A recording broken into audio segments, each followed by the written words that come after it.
This single roller coaster manufacturer might just save Six Flags. You see, Six Flags is in some trouble right now. Billions of dollars in debt, laying off hundreds of employees, lack of investment at parks, and the list goes on and on. However, there's one manufacturer that might just be able to return Six Flags to its former glory. The manufacturer Six Flags simply cannot survive without, and that manufacturer is RMC.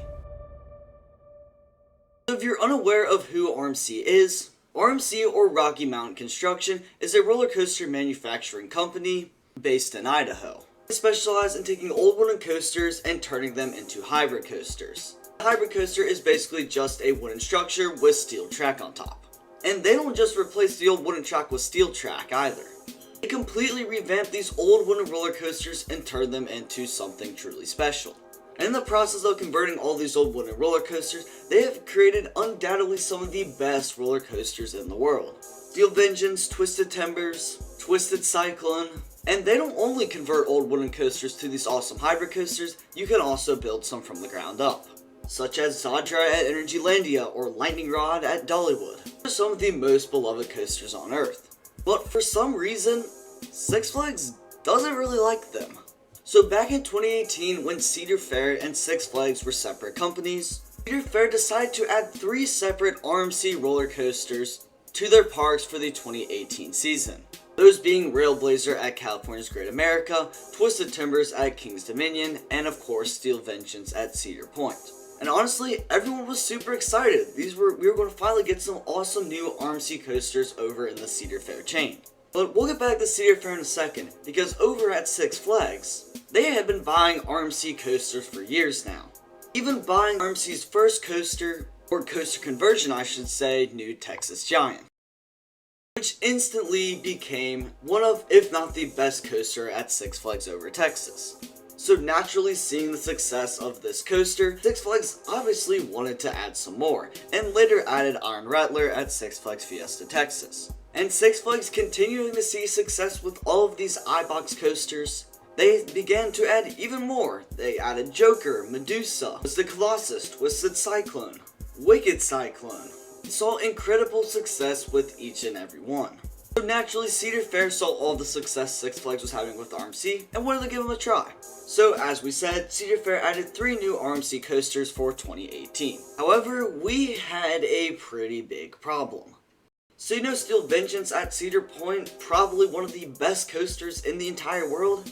Well, it's safe to say that Steel Vengeance had some issues. For pretty much the entire first year of operation, there was constantly something wrong with Steel Vengeance. The structure was under-supported in an area, or one of the trains was broken, or the brakes weren't working properly. There was constantly something wrong with Steel Vengeance, which eventually caused RMC and Cedar Fair's relationship to progressively get worse over the years, to the point where Cedar Fair decided to stop working with them altogether. Now you might be thinking, why would Cedar Fair suddenly stop working with such an awesome company making such fantastic roller coasters? Well, this isn't the first time Cedar Fair has held a grudge with a roller coaster manufacturer. The first one was Intamin.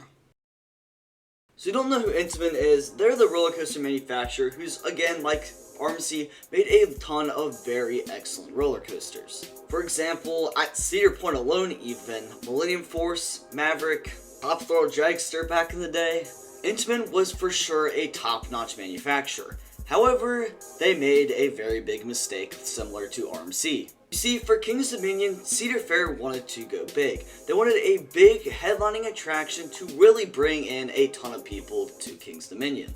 So Intamin and Cedar Fair decided to go all out and create Intimidator 305, one of the most intense roller coasters in the world.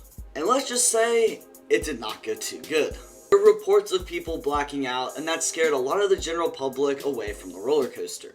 So Cedar Fair and Intamin had to make modifications to the initial turn, and overall, I-305 ended up being a pretty major flop, and was part of the reason why Cedar Fair stayed completely away from Intamin for years. And honestly, I still think they're kind of skeptical to go back, despite Intamin proving that they can make incredibly reliable and very popular attractions. So this is not the first time that Cedar Fair has shown this behavior.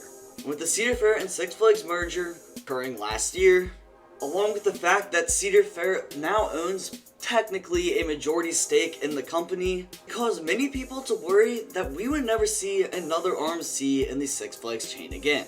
Now let's not forget that Six Flags, before Cedar Fair and Six Flags merged, Six Flags had a very good relationship with RMC. They were nice cheap coasters that they could throw into their parks, and they knew they would be pretty much an instant hit.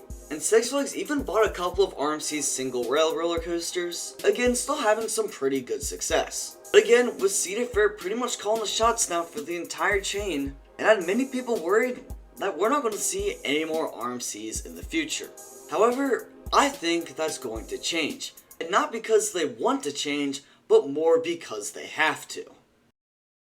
So, as I'm sure many of you are aware, the stated goal of the Cedar Fair and Six Flags merger was for both companies to try and get out of debt and stabilize their financial situation.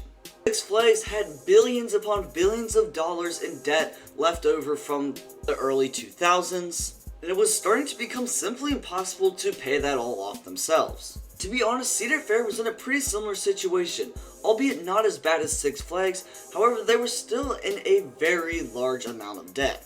So both companies got together and decided to merge into one mega chain to help each other get out of debt and make sure that they can avoid bankruptcy. But the problem with merging two companies together who have a lot of debt is that there's not a lot of money for new investments into the parks each year. Now, to their credit, I must say, the investments into their parks the first year of the whole new Six Flags chain was definitely much better than I expected. However, I don't think it's necessarily as much as it could be. Probably because they have a lot of debt to pay off, and that is of course their number one priority. I mean, we can already see that kind of going on. Six Flags is cutting like park presidents and a bunch of other positions like marketing and whatnot, in an attempt to kind of trim down their operating costs. However, part of that trimming of the operating costs is also cutting back on investments into the parks each year. Well, if you are enjoying the video so far, then a sub to the channel would be fantastic. However, attendance at the parks can't just stagnate due to lack of investment. Six Flags doesn't really have a lot of money to invest in the parks, so what are they gonna do? I mean, Six Flags has some very ambitious goals. I believe it was stated that they want to bring in like 10 million more guests across their properties sometime in the near future. However, the only way they're going to achieve that is through actually investing in the parks.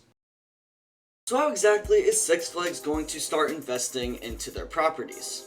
Well, they're going to be focusing on three things for their new attractions. They're going to be focusing on cost effectiveness, marketability, basically how many people can you get in the door from this attraction, and how good of a return on their investment they can get.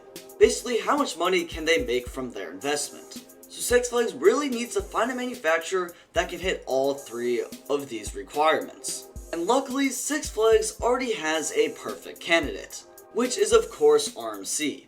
The only problem is that Cedar Fair still has a bit of a grudge on RMC, but if they can get over that, RMC is truly the perfect manufacturer for Six Flags.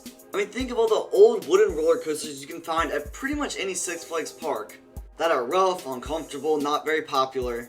I mean, if Six Flags went in and RMC'd all those wooden coasters at parks who don't already have an RMC, not only would pretty much every park have a standout attraction that would be super marketable, super popular, and also be very cost effective. Because let's remember, for a lot of these RMC hybrids, they take the old wooden support structure from the previous roller coaster and then just change the layout and add the steel track, which is way cheaper than building something like that from the ground up. I mean, let's take B&M for example, one of Six Flags' favorite manufacturers. It is very difficult to get a good B&M roller coaster for under at least $20 million. And yes, their dive coasters are super popular and super marketable, but they might not have as good of a return on investment because they're just so expensive to build.